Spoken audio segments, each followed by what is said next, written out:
우리 지난주에 공동회의를 통해서 장로님 두 분을 선출했습니다.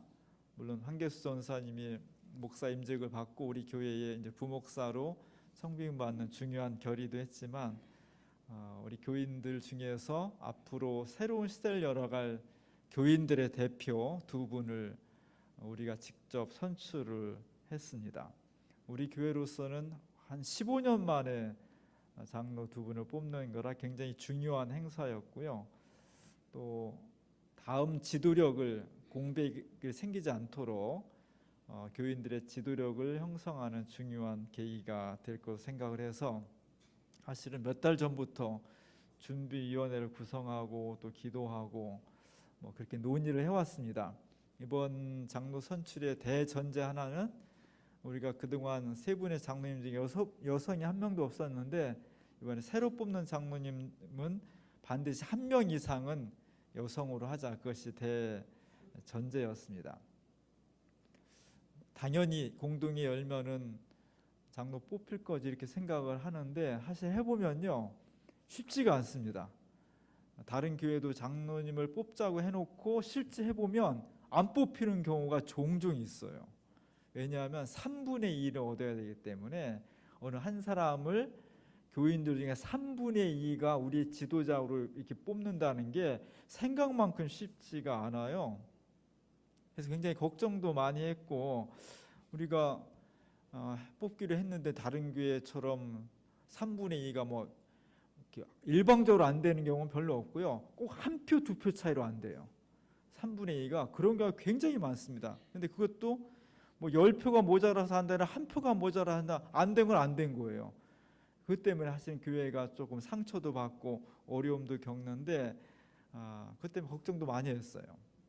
기도도 많이 했고 근데 참 감사하게도 우리가 계획했던 대로 두 분의 장로님을 잘 선출할 수가 있었습니다. 그래서 지난주에 공동회의를 잘 해서 너무나 감사하고요.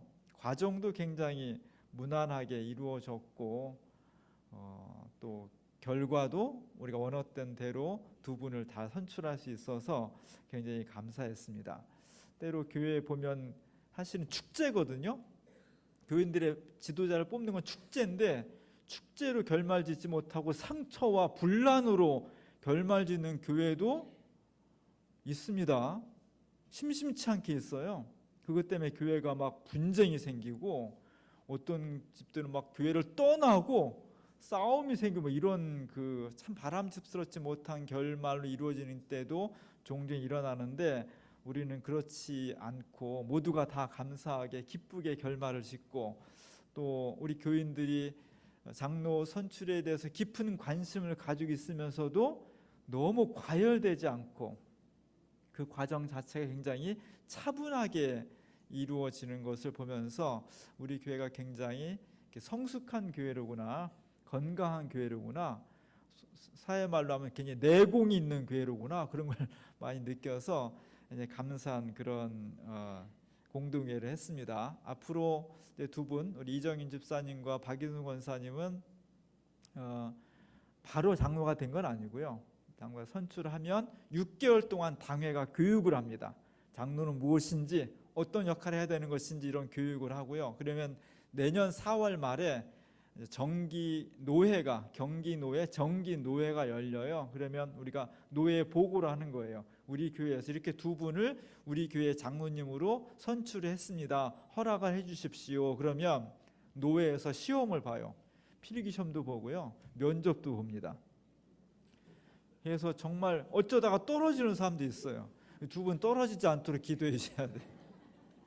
떨어지면 또 망신이잖아요. 그래서 열심히 공부하시고 열심히 기도하셔서 노회에서 면접관들이 쭉 시험관들이 고시위원회가 이렇게 보고서 합격을 했다고 노회에 보고를 해요. 그럼 그걸 노회원들이 받아들이면 그때서 이제 그러면 언제 임직식을 할까요? 이렇게 하면 이제 5월달이나 6월달쯤 내년 5월이나 6월달쯤 이제 임직식을 합니다. 노회에서 목사님들 오셔서 그러면 이제 안수를 받고 그때부터 이제 정식 장로로서의 역할을 하게 되는 겁니다. 여러분 위해서 많이 기도해 주시고요. 여러분이 뽑은 장로님 두 분이니까 우리 교회의 역사를 잘 이어갈 수 있는 좋은 지도자로서 역할할 수 있도록 기도로 많이 응원해 주시길 바랍니다. 별로 응원을 안 할 분위기인데 안 할 거예요? 잘 응원해 주시기 바랍니다. 네, 좋습니다. 가을을 맞이했습니다. 요즘은 진짜 하루하루 가는 게 아까울 정도로 좋은 계절이고요. 어떤 때 아침에 일어나 보면 진짜 하늘에 구름 한 점 없는 그런 날이고, 아침 저녁으로 이 시원한 바람이 너무너무 우리의 몸과 마음을 깔끔하게 하는 그런 계절입니다. 이 계절이 너무 짧게 지나가는 것이 아쉬운데 한순간 하루하루를 정말 아깝게 살아야 돼. 정말 아깝게 살아야 될 그런 날들입니다. 뭘 해야 될까? 이 가을에 가만히 생각해 보면 개인이나 역사나 행동을 결정하는 것은 생각이에요. 내가 어떤 생각을 하느냐가 언어로, 행동으로 표현되는 겁니다. 물론 인간이 생각하는 것만 가지고는 아니에요. 뭐 무의식, 잠재의식 뭐 이런 것들이 있긴 하지만 일반적으로 보면 내가 말하고 행동하는 것은 결국 내 속에 무엇을 생각하고 있느냐가 결정을 해요. 그래서 생각이라는 것이 대단히 중요해요. 가을은 왜 멋있냐면, 왜 중요하냐면 인생에 사계절이 있죠.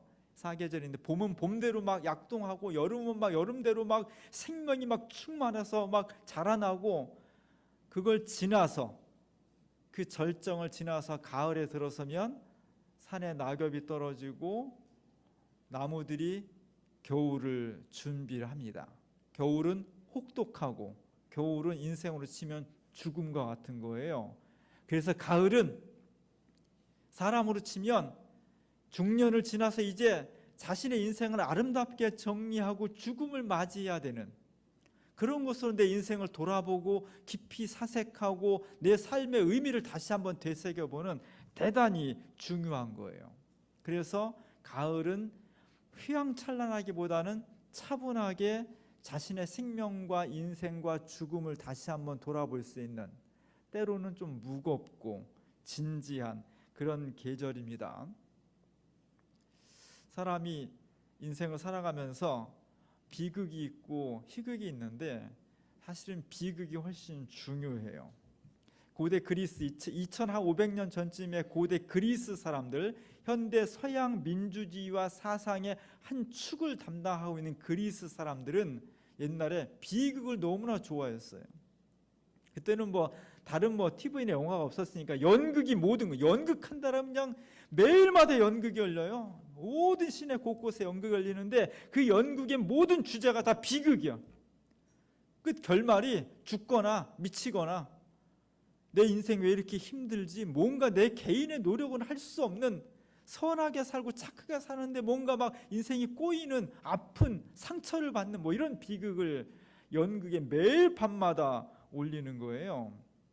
그러다 보니까 내용이 되게 무겁죠, 진지하죠, 장중하죠, 막 그렇습니다. 그리스 사람들이 비극을 선호한 것은 비극을 통해서 인간이 무엇인지를, 사람이 산다는 것이 무엇인지를 좀 더 깊이 있게 성찰해 볼 수 있는 계기가 된다는 거예요. 그 비극을 통해서 나도 거기에만 몰입돼서 막 눈물을 펑펑 흘리면서 자신의 감정이 정화되죠. 카타르시스가 되죠. 뭐 이런 것 때문에 그리스 사람들은 그 비극을 굉장히 선호했습니다. 거기에 비하면 비극의 반대는 뭐예요? 희극이죠. 희극은 재밌고 가볍고 신나는 거죠. 그리스 사람들은 희극은 굉장히 경멸했습니다. 그래서 중세 말기까지, 서양 역사를 보면 14세기, 15세기까지 서양 중세인데 거기까지는 비극이 전부 다 주류를 이루어요. 우리가 음베르토 에코의 장미의 이름이라는 그 영화 소설에 보면 수도원에서 연쇄살인이 계속 일어납니다. 제가 몇 번 얘기했어요. 연쇄살인이 일어나는데 연쇄살인의 어떤 동기가 뭐냐면 웃음이에요. 그 수도원 원장이 사람은 웃으면 안 된다는 거예요. 웃으면 사람이 천박해진다는 거예요. 경박해진다는 거예요. 그래서 웃음이라는 아리스토텔레스의 희극이라는 그 책을 보는 사람마다 다 독이 묻어서 죽게 만들어놨어요. 이게 중세의 정서예요. 사람은 웃으면 안 된다.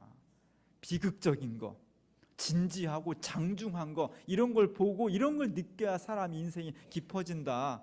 우리로 치면은 양반들이 막 깔깔거리고 웃으면 손가락질 받죠. 제가 잘 안 웃잖아요. 왜 그래요? 뼈대 있는 집안이라, 양반이라. 이게 조선시대 정서잖아요. 요즘은 어때요? 요즘 뭐 개그 콘서트 뭐 해가지고 웃을 게 너무 많지. 이게 중세와 근대를 나누는 코드가 다른 거예요. 중세까지는, 500년 전까지는 비극적인 거, 진지한 거, 무거운 거, 슬픈 거, 이런 것을 모두 좋아했고요. 이제 그거 지겹다. 왜 인생이 그래야 돼? 웃고 신나고 좀 경박하면 어때? 재밌어야지. 이런 코드가 근대의 코드예요. 그래서 고대 사람들은 비극을 좋아했고 근대로 넘어오면서는 희극을 좋아하게 되는 겁니다. 서양 중세 말기에 이탈리아와 유럽 전체를 지배했던 사상가가 단테란 사람이에요. 단테는 신곡을 썼습니다. 신곡은 뭐냐면 비극이 아니에요. 비극은 주인공이 죽어야 돼. 근데 단테의 신곡의 주인공인 단테와 베아트리체는 지옥과 연옥과 천국을 다 구경하고 죽지 않고 살아나왔어요. 그러니까 비극이 아닌 거죠. 비극이 아닌 것을 희극이라고 해요. 희극을 영어로 코미디라고 합니다. 코미디. 그래서 단테의 신곡은 원래 이름은 코미디예요. 코메디아. 근데 저 코미디는 단순히 그냥 깔깔거리고 웃고 천박해 웃는 것이 아니라 죽지 않는 비극적인 결말로 끝나지 않았을 뿐이지 그 안에 너무 인생과 역사의 진지한 면을 담고 있기 때문에 그냥 코미디가 아니라 디바인 코미디, 거룩한 코미디, 신적인 코미디 이렇게 붙인 거예요. 대단히 중요해요. 인생의 비극적인 것과 희극적인 것을 우리가 깊이 성찰한다는 것은 대단히 중요합니다. 오늘 제가 주부에 실은 로댕의 이 작품은 바로 단테의 신곡을 배경으로 하고 있는 거예요. 단테가 지옥을 여행을 합니다. 지옥에 들어가니까 별의별 놈들 9층으로 9층으로 아파트처럼 거꾸로 이렇게 돼 있는데 거기에 막 그냥 별 죄인들이 다 와가지고 다 고통을 받는 그 모습을 쭉 보면서 가는 거예요. 그것을 로댕이 1880년부터 죽을 때까지 1917년도에 죽었는데 37년 동안 저걸 만들었어요. 그래서 거기에 나오는 수많은 사람들의 슬픔, 비극, 고통, 죄, 탐욕 이런 것들을 한 8m 되는 높이에다가 청동으로 부조를 떠서 만들었어요. 대단히 유명한 작품입니다. 저 작품이 세계 7군데 있어요. 그 중에 하나가 서울에 있습니다. 강남에 가면 진품이 있어요. 지금은 안 보여주고 있는데 있습니다. 그 윗부분에 제가 주부에 쓰는 거는 그 윗부분이에요. 윗부분에 보면 왼쪽에 보면은 사람들이 막 특별히 육체적인 탐욕, 쾌락 이런 게 막 몰두하는 거예요. 너무너무 막 그런 거에 막 빠져 있고 우리 시대와 비슷하죠. 그런 사람들이 죄의 대가로서 지옥에 가는 게 오른편에 있는 그림이에요. 거기서 막 사람들이 고통스러워하고 오른편에 있는 그림 막 지옥에 빠져서 막 해골이 나오고 죽어 넘어져 있고 고통하고 소리 지르고 막 이렇게 고통을 당하고 있는 겁니다. 이렇게 탐욕과 죄악과 쾌락 그 결과로 지옥의 고통, 끝나지 않는 고통 속에서 막 아비규환처럼 돌아가는 세상을 한 사람이 가운데에서 바라보고 있죠. 고뇌하면서 바라보고 있죠. 누구예요, 저 사람이? 저 사람이 로댕은 아니고 로댕이 만든 생각하는 사람이죠. 생각하는 사람은 원래 저 작품이 너무 유명해서 나중에 사람이 너무 좋아하니까 로댕이 저 작품을 딱 떼서 새로 만든 게 별도로 만든 게 생각하는 사람이고 원래 저 지옥의 문에서 저 사람은 시인이라는 제목, 시인 누구를 가리키냐면 단테를 가리킨 거예요. 그만큼 서양 사람은 단테를 무지무지하게 존경해요. 막 우러러봐요. 그 사람이 이 탐욕과 쾌락과 욕심과 죄악, 그리고 그 결말인 지옥으로 끝나는 이 세상을 바라보면서 너무너무 깊은 생각에 잠겨 있는 거예요. 어떻게? 얼굴은 막, 눈은 잔뜩 미간을 찌푸리고 있고, 깊은 사색에 눈을 감고 있고, 그리고 팔을 막 이렇게 뒤틀려 가지고 이렇게 괴고 있죠. 저런 자세가 나올지 모르겠는데 해가 막 이렇게 뒤틀려서 턱을 괴고 깊이 사색을 하고 있는 거예요. 그의 어깨, 옆구리, 팔뚝 이런 데 보면 막 근육이 막 꿈틀거리죠.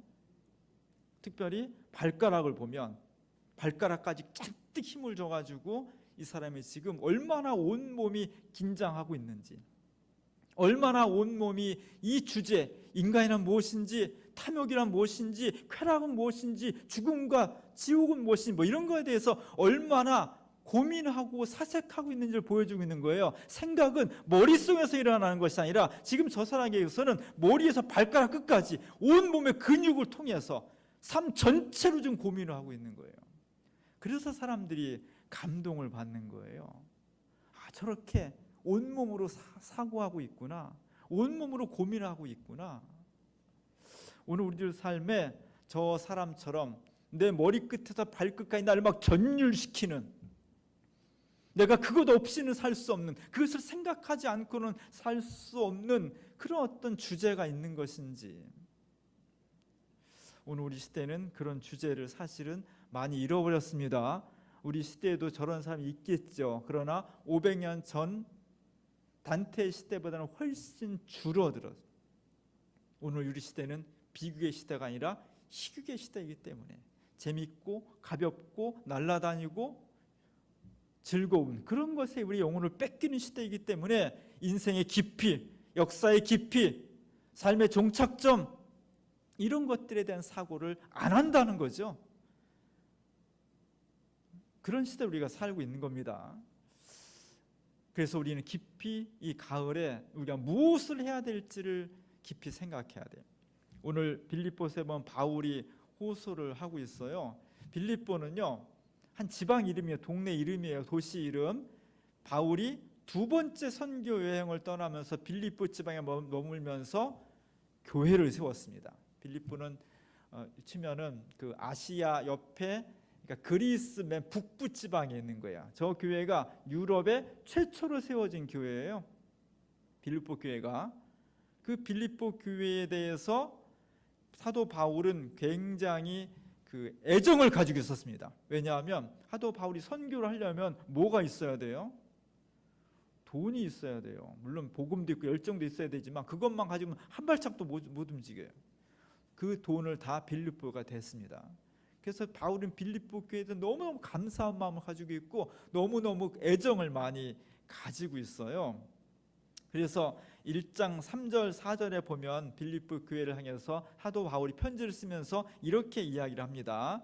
나는 여러분을 생각할 때마다 나의 하나님께 감사를 드립니다. 나는 기도할 때마다 항상 여러분 모두를 마음에 두고 기쁨으로 간구합니다. 사도 바울이 빌립보 교인들을 생각할 때마다 하나님 앞에 감사합니다. 기도할 때마다 내가 하나님 앞에 기쁘게 기도합니다. 이건 너무너무 아름다운 고백이에요. 그리고 너무너무 부러운 고백이에요. 저도 그랬으면 좋겠습니다. 제가 여러분들을 생각하면서 기도할 때마다 하나님, 아무개 권사님, 아무개 집사님 생각할 때마다 너무너무 감사합니다. 제가 그를 위해서 기도할 때마다 너무 기쁨이 넘칩니다. 이런 교회가 되어야 되는 거예요. 아무개를 기도할 때마다 근심이 생기고 하나님 어찌하면 좋습니까? 저러면 안 되는데, 이러면 안 된다는 거예요. 오늘 사도 바울이 빌립보 교회를 향해서 편지를 쓰는데, 여러분, 제가 여러분을 위해서 기도할 때마다 너무너무 감사해요. 제가 여러분이 기도할 때마다 기쁨이 막 넘칩니다. 너무너무 부러운 기도예요. 너무너무 감사한 고백이에요. 우리 교회에 이런 고백이 넘칠 수 있길 바랍니다. 오늘 이 말씀을 전하고 있는 사도 바울의 상황은 어떤 상황이냐? 편안하게 누워서 여유 있게 지금 도서관에 앉아서 편지를 쓰는 그런 상황이 아니에요. 지금 사도 바울은 감옥에 갇혀 있는 겁니다. 투옥돼 있어요. 세상에 지금 복음을 전해야 할 일은 많고 빌립보 교회에 들려오는 소식은 좋은 소식도 있지만 지금 또 근심스러운 소식도 들려오는 거예요. 빨리 나가서 복음을 전하고 사람을 구원하고 교회 문제를 해결하고 막 이렇게 해야 되는데 감옥에 갇혀 있으니까 가지도 못하고 안타깝고 어떻게 될지 불안하고 답답하고, 그러면서 또 한편으로는 빌립보 교회가 이겨나가는 모습들을 보면서 또 감사하고, 이런 여러 가지 감정들이 복잡하게 얽혀 있는 겁니다. 그래서 오늘 빌립보서 3장 18절에 보면 이렇게 사도 바울이 말하고 있어요. 다 같이 한번 읽어볼까요? 내가 여러 번 너희에게 말하였거니와 이제도 눈물을 흘리며 말하노니 여러 사람들이 그리스도의 십자가의 원수로 행하느니라. 사도 바울이 안고 있는 지금의 상황이 한편으로는 감사하고 기쁘기도 하지만 한편으로는 너무 마음이 조급하고 답답하고 막 안타깝고 불안하고 이런 것들이 교차하는 거예요. 그래서 그가 말하기를 나는 눈물을 흘리며 말한다. 지금 내가 이 편지를 쓰는데 이 편지 막 눈물이 막 뚝뚝 떨어지는 거예요. 이렇게 안타까움으로 지금 여러분들에게 말하고 있습니다. 그러니 내 말을 지금 잘 들으십시오. 이 글을 한 번 읽지 말고 수십 번 읽으면서 내가 무엇을 말하고 있는지 행간에 있는 내 뜻을 좀 잘 받아주십시오. 그게 지금 눈물로 호소하고 있는 거예요. 왜 이렇게 하고 있느냐? 빌립보 교회에 바울이 떠나 있는 동안에, 교회를 개척하고 다른 데 좀 선교하러 떠나 있는 동안에 초대교회의 다른 교회처럼 거짓 교사들이 들어와서 복음을 막 망치고 있는 거예요. 교회가 막 혼란이 생긴 거예요. 막 사람들이 이렇게 서로 싸우고 막 그렇게 문제가 생긴 거예요. 거기에 대해서 오늘 사도 바울이 안타까움과 함께 경고의 말씀을 전해주고 있는 겁니다. 그래서 3장 19절에 보면 이런 말씀이 있어요. 그들의 마지막은 멸망입니다. 다 같이 그들은 배를 자기의 하나님으로 삼고 자기네의 수치를 영광으로 삼고 땅의 것만을 생각합니다. 왜 이렇게 됐느냐? 그들은 망할 것이다. 그들은 심판을 당할 것입니다. 이렇게 당하면 큰일 납니다. 왜 이렇게 됐냐? 원인이 뭐냐? 딱 한마디로 말하고 있어요. 뭐라고 했어요? 그들은 땅의 것만을 생각합니다. 빌립보 교회의 잘못된 사람들이 왜 그렇게 그릇된 복음을 전해서 그리스도의 교회를 혼란시키고 분열시키고 멸망당할 짓을 하고 있느냐? 왜 그러냐? 그 사람들이 그리스도의 뜻이 무엇인지, 하나님의 뜻이 무엇인지, 하늘의 뜻을 생각해야 되는데 지금 그 사람들은 뭘 생각하고 있어요? 땅의 것만을 생각하고 있다는 거예요. 그러다 보니까 자기의 욕심, 자기의 이기적인 생각, 이런 것들로 채워져 있어서 복음을 전한다고 하면서도 복음이 왜곡된 복음, 잘못된 복음, 하나님의 교회를 파괴시키는 복음으로 변질되어 버렸다는 겁니다. 그 결과는 멸망할 수밖에 없다. 이 경고를 지금 하고 있는 거예요. 핵심은 잘못된 것이 왜 나오느냐? 땅의 것만을 생각하고 있다는 겁니다. 땅의 것을 생각할 때 우리가 하나님의 교회로서의 바른 모습을 간직할 수가 없다는 거예요. 그래서 무엇을 생각하느냐가 대단히 중요한 거예요. 가을은 뭐 하기 좋은 계절이에요? 예? 예. 다 좋은 계절이야. 다 좋은 계절. 책 읽기 좋고요, 수학하기 좋고요, 연애하기 좋고요.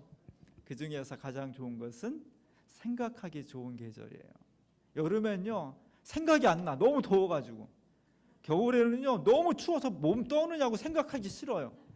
가을은 생각하기 딱 좋은 거예요. 하늘을 바라봐도 깨끗하고 공기 상쾌하고, 너무나 어딜 가도 벤치에 앉아도 잔디밭에 앉아도 집안에 있어도 너무너무 생각하기에 좋은 계절이에요. 우리가 무엇을 어떻게 생각하냐에 따라서 우리의 인생이 판단되는 겁니다.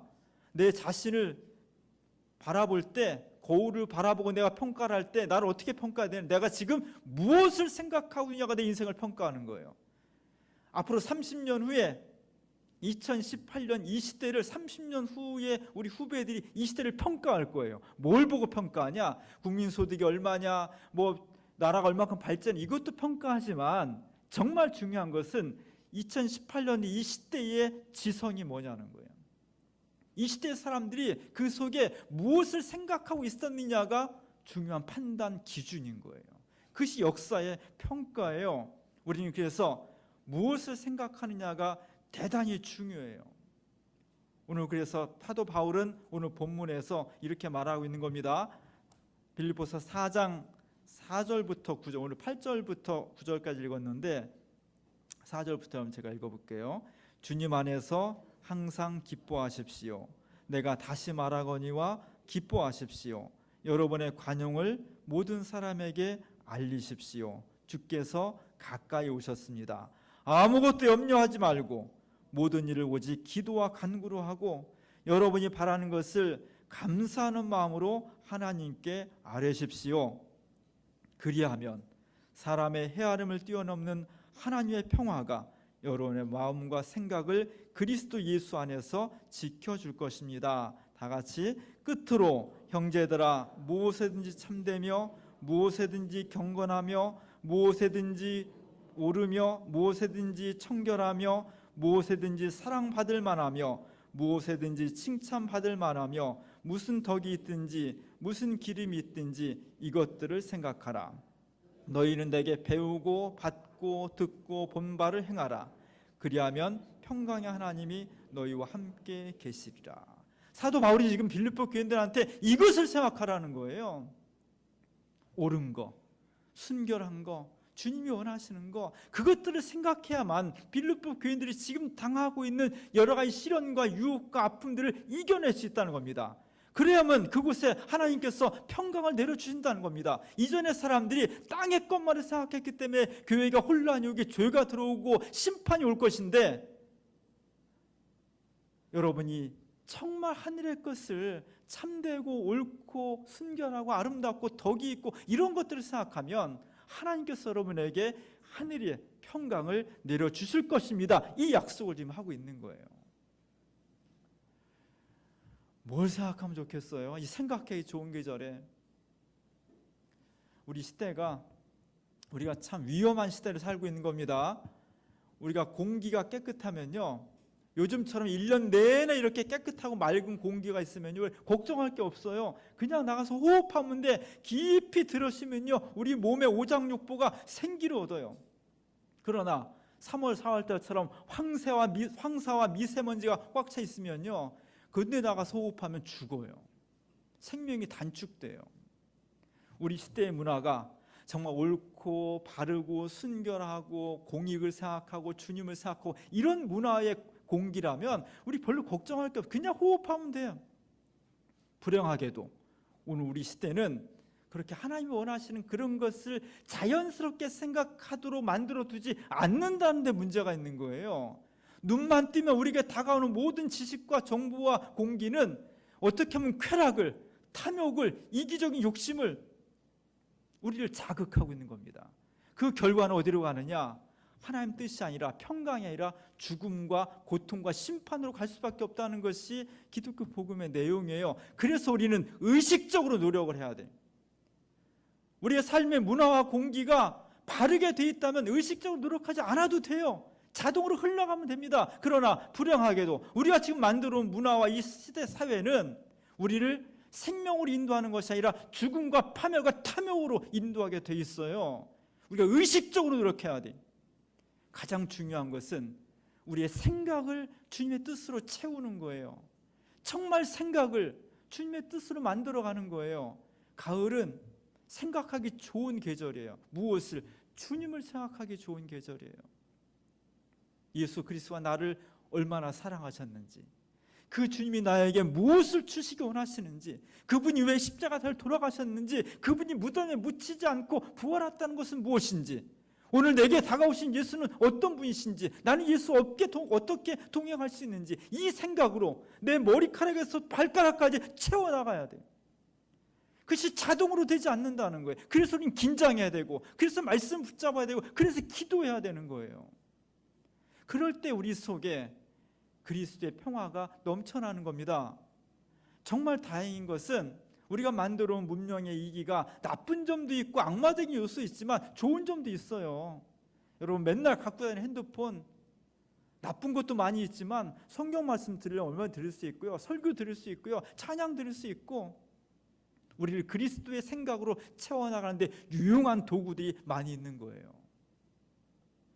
우리가 정말 하나님께서 좋은 계절을 주셨습니다. 아마 이 좋은 계절이 앞으로 한 달이나 한 달 반밖에 지속되지 않아요. 조금 지나면 금방 또 겨울이 오고, 올겨울엔 여름보다 반대로 훨씬 더 혹한 후 찾아온다고 하는데, 그때는 생각도 잘 안 하는데 머리가 얼어버려요.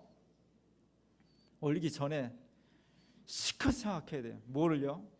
주님을. 저 사람이 온몸으로 머리끝에서 발가락까지 온 육체와 피부 하나하나까지 뒤틀리면서 몸부림치면서 생각하듯이, 우리가 이 시대의 악에 맞서서 몸부림치면서 생각해야 돼요. 뭐를? 예수 그리스도를, 주님을. 그래야 내 속에, 내 머리끝에서부터 내 삶 속에 그리스도가 채워지는 거예요. 거기서 생명이 오고 평강이 온다는 겁니다. 하나님께서 우리에게 좋은 계절 주셨습니다. 좋은 것은 짧아요. 그리스도를 내 생각에서부터 채워나가서 오늘 주님이 주시는 평강이 우리 속에 가득할 수 있기를 주님의 이름으로 간절히 축원합니다. 기도하겠습니다.